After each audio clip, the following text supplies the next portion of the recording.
아내를 기쁘게 하려면 아내가 좋아하는 것이 무엇인지, 아내가 내게 요구하는 것이 무엇인지를 알아야 합니다.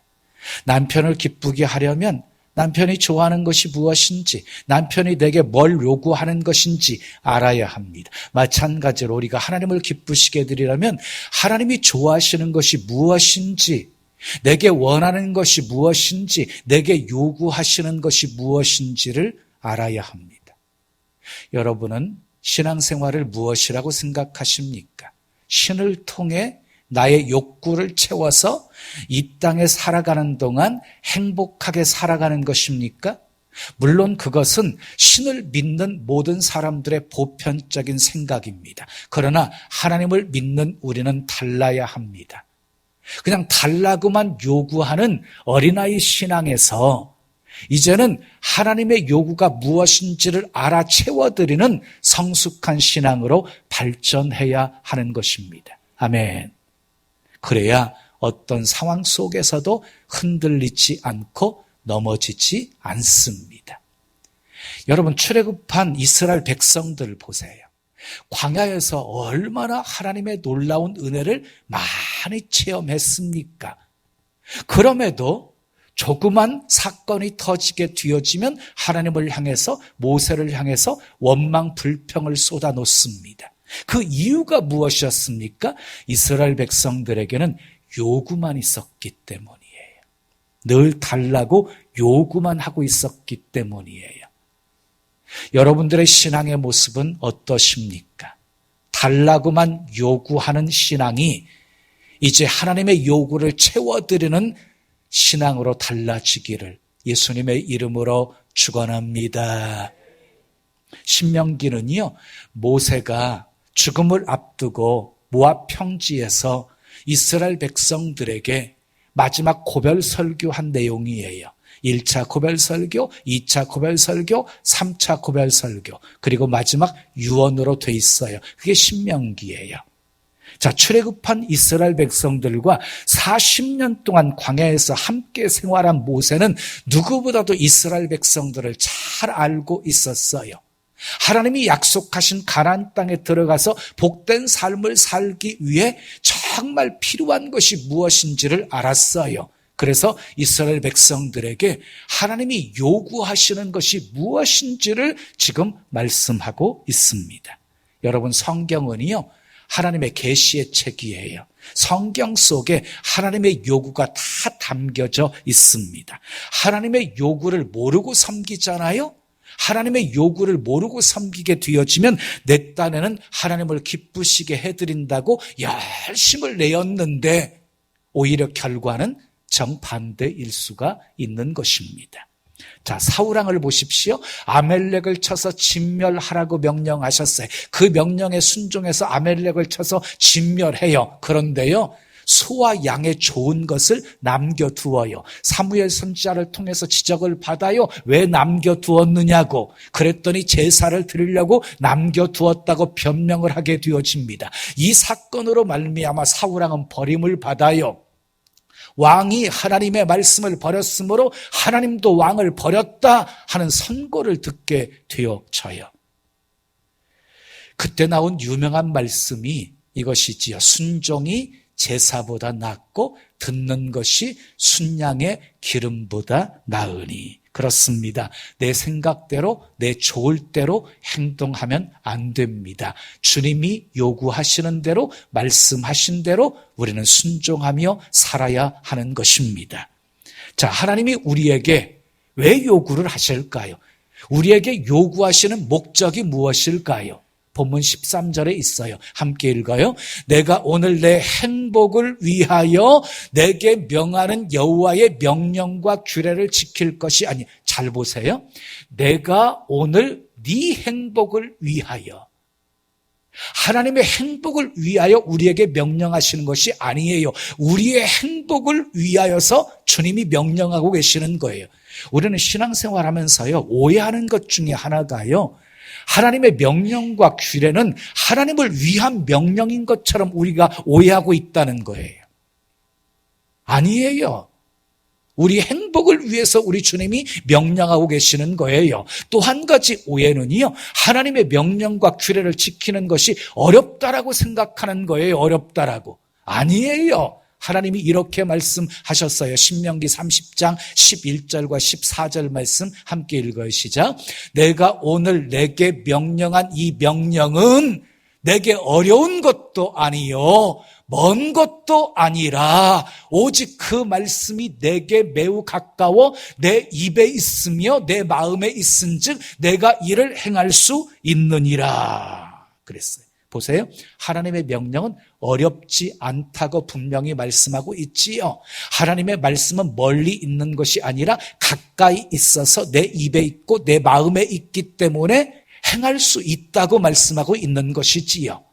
사랑하는 여러분, 오늘부터 말씀대로 사는 것이 어렵다라고 하는 생각을 버리시기를 바라요. 아멘. 다 같이 따라서 하시기 바랍니다. 하나님의 명령은 어렵지 않다.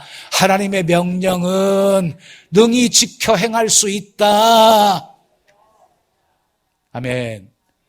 오늘은요, 하나님께서 내게 요구하시는 것이 무엇인지를 살펴보면서 함께 은혜를 나누려고 합니다. 하나님이 내게 요구하시는 것이 무엇일까요? 첫째 따라하겠습니다. 하나님을 경외하는 것입니다. 본문 12절 말씀 우리 함께 읽어요. 시작. 이스라엘아, 내 하나님 여호와께서 내게 요구하시는 것이 무엇이냐? 뭐예요? 곧 내 하나님 여호와를 경외하여 그의 모든 도를 행하고 그를 사랑하며 마음을 다하고 뜻을 다하여 내 하나님 여호와를 섬기고 그랬어요. 여기서 경외한다는 말은요, 신하가 왕에게 표현하는 거예요. 경외라는 말은요, 공경하고 두려워한다는 말이에요. 공경하고 두려워한다. 여러분, 하나님을 경외하게 되어지면 그 다음에 따라오는 행동이 있어요. 말씀하고 있지요. 하나님을 경외하게 되어지면 하나님의 모든 도를 행하게 되어진대요. 그리고 하나님을 사랑하게 되어진대요. 그리고 마음을 다하고 뜻을 다하여 하나님 여호와를 섬기게 되어진대요. 여러분, 성경을 보면 한결같이 하나님께 쓰임받은 사람들의 공통적인 특징이요, 다 하나님을 경외하는 사람이었다는 거예요. 하나님을 경외해서 말씀대로 순종했고 하나님을 사랑했고 마음을 다하고 뜻을 다하여 하나님을 섬기는 삶을 산 사람들이었어요. 영국의 빅토리아 여왕은 신앙이 아주 돈독해서요, 백성들을 사랑하고 백성들과 함께 이렇게 어울리기를 좋아했어요. 하루는요, 신앙이 돈독하다고 소문난 한 여인의 집에 방문해서 신앙적인 이렇게 대화를 하다가 이렇게 질문을 했어요. 아주머니를 찾아준 손님 가운데 가장 귀한 손님은 누구십니까? 당연히 예수님이지요 라고 답할 줄 알았는데 내 인생의 가장 귀한 손님은 여왕 폐하입니다 라고 대답하는 거예요. 실망한 여왕이 물었어요. 아주머니를 찾는 손님 중에 최고는 예수님이 아니신가요? 그랬더니 이 여인이 빙그레 웃으면서 이렇게 대답했습니다. 여왕 폐하, 예수님은 나의 손님이 아니라 나의 주인이십니다. 내가 그분을 위해서 살고 나는 그분을 위해서 존재하는 것입니다. 얼마나 위대한 신앙 고백입니까? 그렇습니다. 여러분, 하나님을 주인으로 섬기는 사람은 늘 행복합니다. 근데 섬긴다는 것은요, 사랑의 외적인 표현이에요. 사랑하면 섬기는 거예요. 여러분, 가족들을 사랑하기에 섬기는 거지요. 남편을 사랑하고 아내를 사랑하기에 섬기는 거지요. 섬김은 사랑의 외적인 표현이에요. 그런데 하나님을 사랑한다고 하면서 섬기지 않는 것, 그것은 거짓인 것이지요. 왜 하나님을 섬겨야 합니까? 자, 섬겨야 될 이유가 본문 14절 15절 말씀 속에 있어요. 우리 함께 읽어요. 시작. 하늘과 모든 하늘의 하늘과 땅과 그 위의 만물은 본래 내 하나님 여호와께 속한 것이로되 여호와께서 오직 내 조상들을 기뻐하시고 그들을 사랑하사 그들의 후손인 너희를 만민 중에서 택하셨음이 오늘과 같음이니라. 이 세상의 모든 것은 하나님께 속한 것이고 하나님께서 만민 중에서 너를 택하셨기 때문에 만민 중에서 너희를 택하였기 때문에 그러므로 너희는 하나님을 경외하면서 살아야 된다. 하나님만 섬겨야 된다라고 말하고 있는 거예요. 여러분 그런데 하나님을 섬기되 하나님의 이름에 걸맞는 섬김이 있으셔야 된 거지요. 다윗을 보십시오. 하나님을 향해서요 이렇게 찬양하고 있어요. 너희 권능 있는 자들아 영광과 능력을 여호와께 돌리고 돌릴지어다. 여호와께 그의 이름에 합당한 영광을 돌리며 거룩한 옷을 입고 여호와께 예배할지어다. 다윗은 영광을 하나님께 돌리고 있어요. 그 이름에 합당한 영광을 돌리고 있어요. 사랑하는 여러분, 그 이름에 합당한 영광을 돌리는 것이 진정한 예배입니다. 여러분 정말 예수님을 사랑하십니까? 아멘이십니까? 자, 하나님의 이름에 합당한 예배를 드리기를 원하십니까? 아멘이십니까? 자, 입으로만 아니고 우리의 모습으로 나타나야 돼요. 마음가짐도 중요하고 복장과 태도도 중요한 것이에요. 찬송할 때는 감사함으로, 예물을 드릴 때는 하나님이 받으실 만한 믿음과 마음을 담아서 드려야 하는 거예요. 누군가가 알아주는 거 그리 중요하지 않아요. 아무도 몰라줘도 우리 주님은 아시기 때문이에요. 아멘. 또 한 가지, 사랑하는 사람은요, 사랑하는 사람의 말을 잘 들어요. 남편이 말 잘 안 들어요? 아내가 말 잘 안 들어요? 사랑이 식어서 그래요. 뭔가 요구를 들어주지 않아서 불만이 많고 삐져서 그래요. 여러분, 사랑하는 사람은 사랑하는 사람의 말을 잘 들어요. 하나님을 사랑하면 하나님의 말씀을 잘 지켜야 하는 거예요. 아멘. 어렵고 힘들어도 지켜야 합니다. 힘들어도 주일 지켜야 합니다. 아멘. 어려워도 11조 구별해서 드려야 합니다. 때는 얻든지 못 얻든지 전도하기를 힘써야 합니다. 범사에 감사해야 합니다. 쉬지 말고 기도해야 됩니다. 항상 주 안에서 기뻐해야 합니다. 사랑해서 하면 힘들지 않아요. 야곱이 라헬을 사랑해서 7년을 수일같이 여기며 일했어요.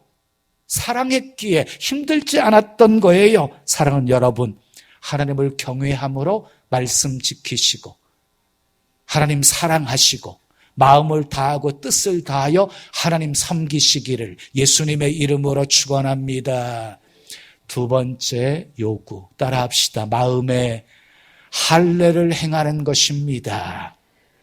본문 16절 말씀 읽으세요. 시작. 그러므로 너희는 마음에 할례를 행하고 다시는 목을 곧게 하지 말라.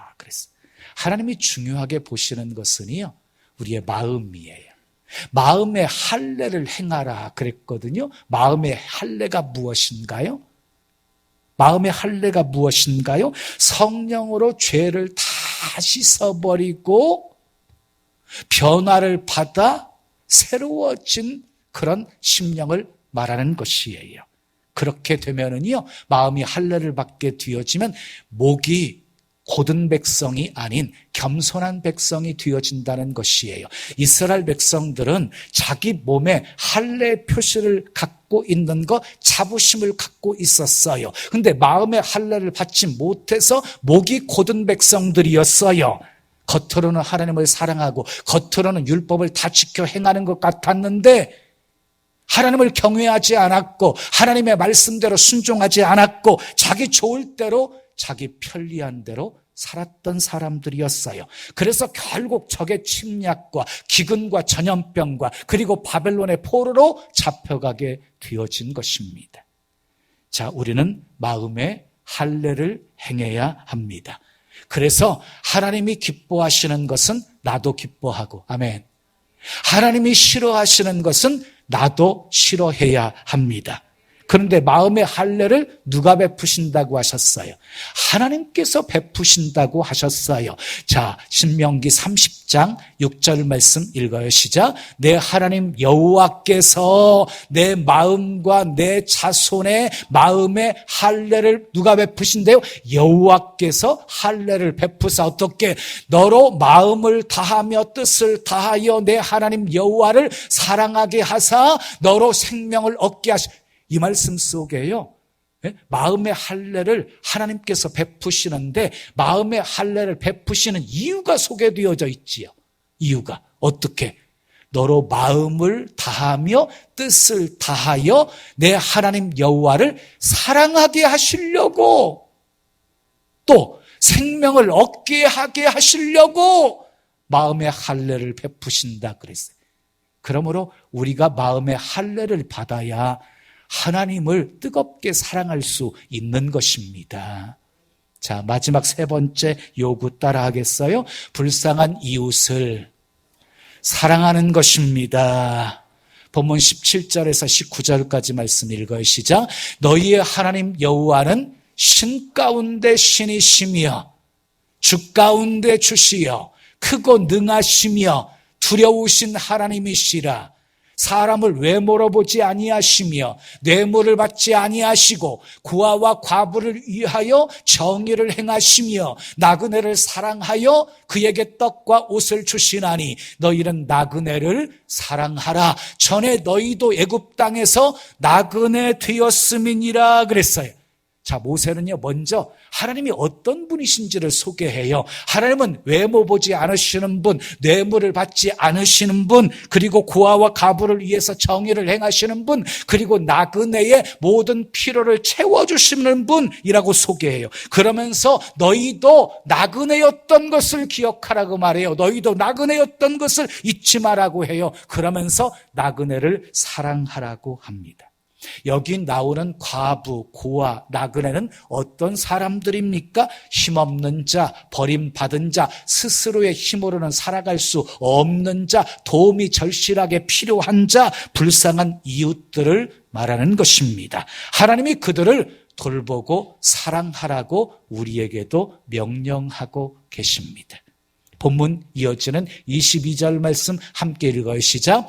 애굽에 내려간 내 조상들이 겨우 70인이었으나 이제는 내 하나님 여호와께서 너를 하늘의 별같이 많게 하셨느니라 그랬어요. 하나님께서 이스라엘 백성들에게요, 너희도 나그네였다는 사실을 알아라 하고 확인시켜 주어요.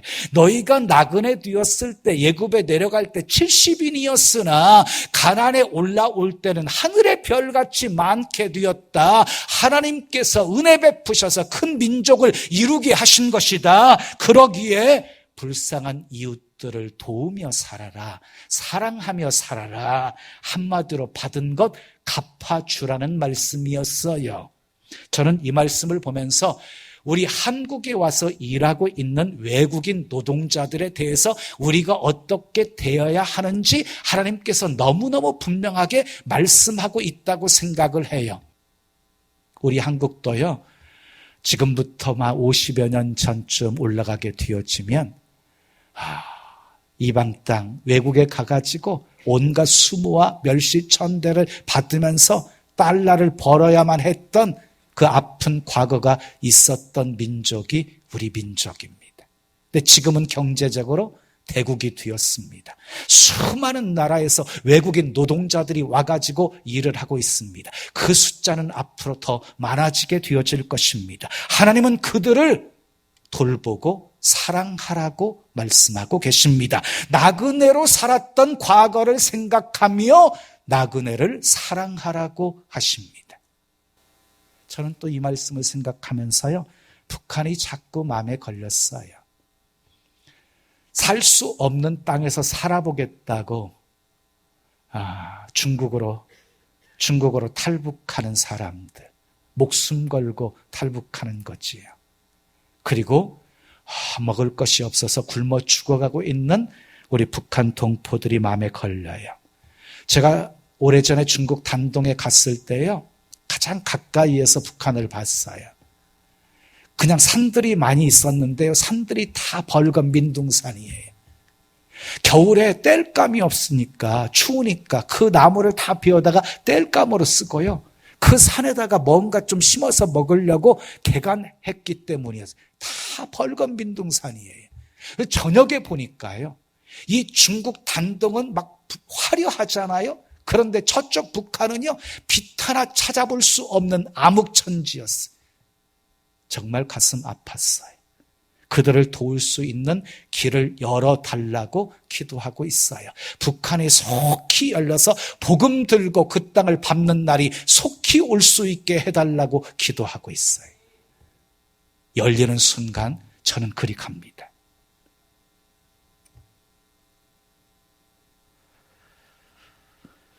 하나님이 요구하시는 것 3가지를 말씀드렸어요. 하나님을 경외하는 것입니다. 마음의 할례를 행하는 것입니다. 불쌍한 이웃 사랑하는 것입니다. 그런데 이 하나님의 요구에 순종하잖아요. 그러면 복을 약속하고 계십니다. 복을. 자, 신명기 11장 8절 9절 말씀 함께 읽어요. 시작. 그러므로 너희는 내가 오늘 너희에게 명하는 모든 명령을 지키라. 그리하면 어떻게 하신대요? 너희가 강성할 것이요. 또요, 너희가 건너가 차지할 땅에 들어가서 그것을 차지할 것이며, 또요, 여호와께서 너희의 조상들에게 맹세하여 그들과 그들의 후손에게 주리라고 하신 땅, 고척과 꿀이 흐르는 땅에서 너희의 날이 장구하리라. 근데 이 약속은 여기서 끝나지 않아요. 또 이어지는 13절에서 15절까지 말씀 함께 읽어요. 시작. 내가 오늘 너희에게 명하는 내 명령을 너희가 만일 청종하고 너희 하나님 여호와를 사랑하여 마음을 다하고 뜻을 다하여 섬기면 여호와께서 너희의 땅에 이른 비 늦은 비를 적당한 때에 내리시리니 너희가 곡식과 포도주와 기름을 얻을 것이며 또 가축을 위하여 들에 풀이 나게 하시리니 내가 먹고 배부를 것이라. 무슨 말씀입니까? 하나님의 요구에 순종하면 하나님이 강성하게 하시고, 아멘, 땅도 차지하게 하시고 장수하게 하시고 이른 비와 늦은 비를 적당한 때에 내려주셔서 풍성한 수확을 얻게 하시고 그리고 먹고 배부르게 하신다는 것입니다. 하나님의 요구에 순종하여 이 복 받으시기를 예수님의 이름으로 축원합니다. 그런데요, 이스라엘 백성들은 하나님의 요구에 불순종했어요. 하나님을 거역했어요. 하나님을 경외하지 않았어요. 말씀대로 살지 않았어요. 우상 숭배의 죄악에 빠졌어요. 그래서 가나안 땅에 들어가서 온갖 어려움과 고통을 겪어야만 했어요. 그리고 결국 북이스라엘은 아수르에 망하게 되어지고 남유다는 바벨론에 망하게 된 것입니다. 사랑하는 여러분, 기억하십시오. 하나님의 요구를 거역하면 되는 일이 없습니다. 하나님의 요구에 거역하면 버림받습니다. 하나님의 요구에 순종해야 쓰임 받습니다. 하나님의 요구에 거역하면 약해집니다. 하나님의 요구에 순종해야 점점 강성해집니다. 결론은 하나입니다. 결론은 하나입니다. 하나님의 요구에 순종하기로 결단하십시오. 하나님은 우리에게 힘들고 어려운 것 요구하지 않으십니다. 하나님을 사랑하는 사람이라고 한다면 누구든지 다 지키고 행할 수 있는 것을 요구하십니다. 우리 행복을 위해서 요구하십니다. 여러분에게 요구하시는 것, 각자 다 달라요. 여러분에게 요구하시는 것이 무엇인지 깊이 생각하시고 그 요구에 순종으로 응답하셔서 예비된 하나님의 복 많이 받으시고, 아멘, 하나님의 영광의 도구로 멋지게 쓰임 받으시기를 예수님의 이름으로 축원합니다. 축원합니다.